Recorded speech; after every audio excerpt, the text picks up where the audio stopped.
Un jeune homme du nom de Mamadou, qui voulait apprendre à lire et à écrire, partit un jour à la recherche d'une école.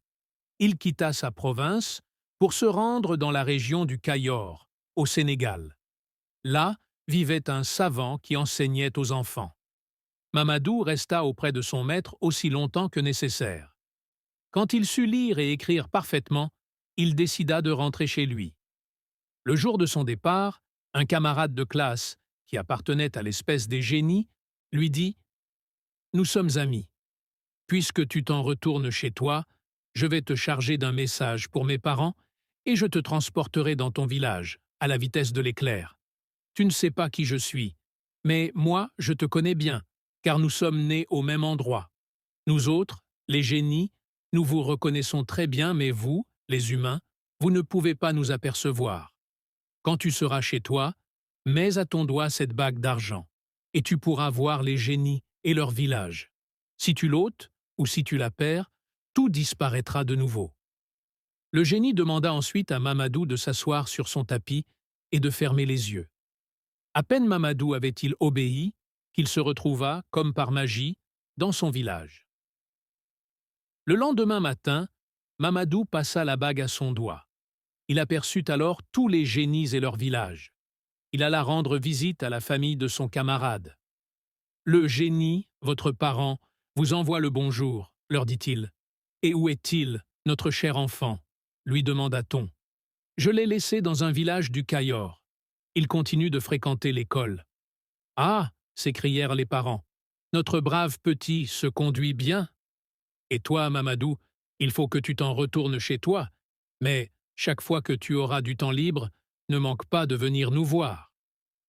Mamadou s'en retourna chez ses parents, mais chaque fois qu'il en avait l'occasion, il rendait de longues visites au génie. C'est qu'il avait vu la sœur de son camarade, Anta, une jolie demoiselle, et qu'il désirait l'épouser. Lorsqu'il lui fit sa déclaration, Anta répondit « Je ne demande pas mieux. Pourtant, j'hésite à me marier avec un être humain. Vous êtes si coléreux et si bavard, et vous mentez si facilement. Chez nous, il n'en va pas de même. Jamais un génie ne s'emporte. Jamais il ne trahit un secret. Il ne parle que pour dire la vérité. » Mamadou protesta. « Quand nous serons mariés, tu verras que, moi non plus, je ne m'emporte pas et que jamais je ne mens. S'il en est ainsi, le mariage est conclu. Je t'accepte pour mari. Mais je te défends de révéler à quiconque que tu as épousé une femme de l'espèce des génies. C'est entendu, promit Mamadou. Eh bien, déclara Anta, nous pouvons célébrer notre mariage. Depuis, Anta et Mamadou vivaient heureux. Mais un jour, qu'Anta avait quitté à l'aube le village pour se rendre dans sa famille, Mamadou se réveilla pour constater que, pendant la nuit, son grenier de mil avait pris feu, son pur sang était mort et son puissant taureau était tombé au fond du puits. Mamadou, et toute sa famille avec lui, étaient désespérés. Anta revint en fin de journée. En s'approchant de la case de son mari, elle entendit la mère de celui-ci se lamenter. « En un seul jour, voilà ton grenier de mil dévoré par les flammes. Ton cheval de race meurt. Puis c'est ton grand taureau, un taureau de 5 ans, qui périt aussi. Cette maison va être ruinée dans peu de temps. Cela devait arriver. C'est la conséquence de ton mariage avec une femme de l'espèce des génies. » À ces paroles, Anta décida de retourner dans sa famille.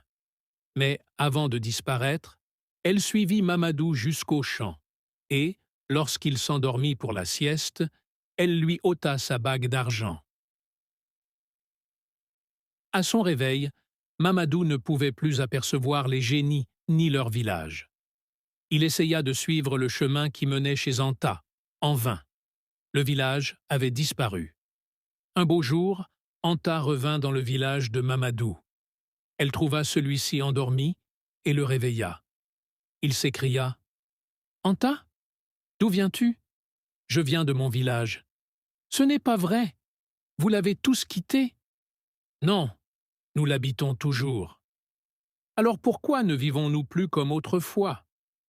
C'est qu'à présent, notre mariage est rompu de par ma volonté.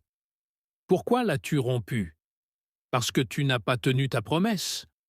Quand tu m'as demandé de devenir ta femme, ne t'ai-je pas déclaré qu'il me serait difficile de le rester, parce que, vous autres humains, vous vous emportez, vous mentez, et vous bavardez à tort et à travers? Et quand donc me suis-je emporté? En quoi ai-je menti? Pourquoi dis-tu que j'ai été bavard? Tu as eu la langue trop pendue. Mais à quel propos? Dis-le-moi enfin. Souviens-toi du jour où ton grenier de mil fut consumé, où ton cheval est mort et ton grand taureau est tombé dans le puits. Tout cela, je ne l'ignorais pas. Mais je suis parti pour ne plus revenir, car j'ai entendu ta mère se plaindre de moi, ce qui est la preuve que tu lui as révélé notre secret et que tu as trahi ta promesse. Je vais te raconter ce qui s'est réellement passé. J'étais resté près de toi jusqu'à l'aube. Azraël, l'ange de la mort aux bras parsemés d'yeux et portant un arbre sur la tête, est venu. Il voulait s'emparer de toi. Je l'ai repoussé et rejeté sur ton grenier de mil, qui a brûlé. Il a essayé alors d'emporter ta mère. Je l'ai jeté sur le cheval, qui s'est effondré sous son poids. Il s'est néanmoins entêté à rester, prêt à se venger sur ta sœur. Et moi, une troisième fois, je l'ai combattu et repoussé. Il est tombé sur le taureau, qui mourut en basculant dans le puits. Si je t'avais laissé mourir, ainsi que ta mère et ta sœur, que serait devenue ta maison? Elle aurait été perdue. Et si vous êtes tous encore en vie, ce fut grâce à l'incendie du grenier de mil, à la mort du cheval et à celle du taureau. Ne vaut-il pas mieux que les choses se soient passées ainsi? Tu m'as trahi, mais avant de te quitter pour toujours, je devais te révéler la vérité. Et Anta s'en alla. Jamais Mamadou ne la revit. Quelle note sur 10 donnerez-vous à cette histoire? N'oubliez pas de vous abonner et d'activer la cloche de notification. L'histoire de Mamadou et Anta nous enseigne que l'amour véritable, bien que puissant, peut parfois être confronté à des difficultés insurmontables, imposées par la société ou par des secrets. Cependant, malgré ces épreuves, le courage de suivre son cœur, de faire face aux obstacles et de surmonter les secrets peut mener à une forme de libération.